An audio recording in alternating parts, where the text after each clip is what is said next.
Hello dear students, friends, welcome. இந்த வீடியோவில் 12th maths physics chemistry உடைய பப்ளிக் எக்ஸாம் உடைய அஃபீஷியல் ஆன்சர் கீயோட அப்டேட் இந்த வீடியோவில் பார்க்க போகிறோம். 12th மாணவர்களுக்கு ஏப்ரல் 1ஆம் தேதி நேரத்திலிருந்து தமிழகம் முழுவதுமே வேல்யூஷன் வந்து ஸ்டார்ட் பண்ணிட்டாங்க.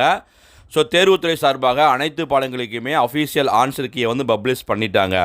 ஸோ மேக்ஸ்க்கு வந்து கிரேஸ் மார்க் கிட்டத்தட்ட ஒரு 13 மார்க்ஸ் வந்து எக்ஸ்பெக்ட் பண்ணாங்க. ஆனால் கிரேஸ் மார்க் வந்து பார்த்திங்கன்னா தமிழ் மீடியம் இங்கிலீஷ் மீடியம் ஸ்டூடெண்ட்ஸுக்கு 1 மார்க்ஸில் வந்து பார்த்திங்கன்னா ஏ டைப் கொஷினுக்கு வந்து 17வது கேள்விக்கு ஏ ஆப்ஷன் எழுதினாலும் சரி தான், சி ஆப்ஷன் எழுதினாலும் சரி தான்.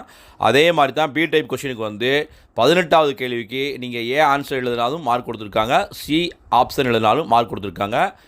தமிழ் மீடியம் ஸ்டூடெண்ட்ஸ்க்கு எந்த விதமான கிரேஸ் மார்க்கும் கிடையாது. ஆனால் இங்கிலீஷ் மீடியம் ஸ்டூடெண்ட்ஸ்க்கு வந்து பார்த்திங்கன்னா 25வது கேள்வி 2 மார்க்ஸ்க்கு வந்து நீங்கள் அட்டன் பண்ணாவே 2 மதிப்பெண்கள் வந்து கொடுத்துட்டாங்க. ஓகேங்களா? ஸோ நீங்கள் அந்த கொஷின் நம்பரை போட்டு அதை வந்து எழுத முயற்சி பண்ணியிருந்தால் மட்டுமே தான் உங்களுக்கு 2 மார்க்ஸ் வந்து கிடைக்கும். அதுவும் இங்கிலீஷ் மீடியம் ஸ்டூடெண்ட்ஸ்க்கு மட்டும்தான். ஸோ ரிமைனிங் ஆன்சர்ஸ் எல்லாம் செக் பண்ணிக்கோங்க. உங்களுக்கு மதிப்பெண் எவ்வளோ வரும்னு நீங்களே கால்குலேட் பண்ணிக்கலாம். ஓகேங்களா? இப்போ அஃபீஷியல் ஆன்சருக்குரிய மெயினான யூசர்ஸ் என்னென்னு பார்த்தீங்கன்னா, நீங்கள் பப்ளிக் எக்ஸாமுக்கு ப்ரெசென்ட் பண்ணி நிறைய ஆன்சர்ஸ் எழுதியிருப்பீங்க. ஸோ அந்த ஆன்சர்ஸ் எல்லாம் கரெக்டாக எந்தெந்த பாயிண்ட் எழுதுனா எவ்வளோ மதிப்பெண் கிடைக்கும்னு டீட்டெயில்டாக கொடுத்துருப்பாங்க. அதே மாதிரி தான் ஃபிசிக்ஸ் அண்டு கெமிஸ்ட்ரி.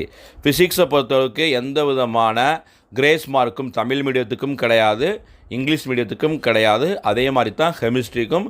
ஸோ உங்களுடைய ஆன்சர்ஸ் எல்லாம் தெளிவாக செக் பண்ணிக்கோங்க. ஸோ அன்பார்ந்த மாணவ மாணவிகளே, நீங்கள் ஃபிசிக்ஸ் கெமிஸ்ட்ரி மேக்ஸில் வந்து எவ்வளவு ஸ்கோர் பண்ணுவீங்க அப்படி கமெண்டில் வந்து பதிவு செய்யுங்க. Tamil medium answer key, English மீடியத்தோட ஆன்சர் கீயை பிடிஎஃப் லிங்காக தனித்தனியாக கொடுத்துறேன். டவுன்லோட் பண்ணி செக் பண்ணிக்கோங்க. அடுத்தடுத்த பாடங்களுக்கான ஆன்சர் கீயை நம்ம சேனலில் வந்து அப்லோட் பண்ணுவோம். இந்த வீடியோ பிடிச்சா லைக் பண்ணுங்கள். மறக்காமல் இந்த ஆன்சர் கீ வீடியோ உங்கள் ஃப்ரெண்ட்ஸுக்கும் ஷேர் பண்ணுங்கள். All the best. தேங்க்யூ.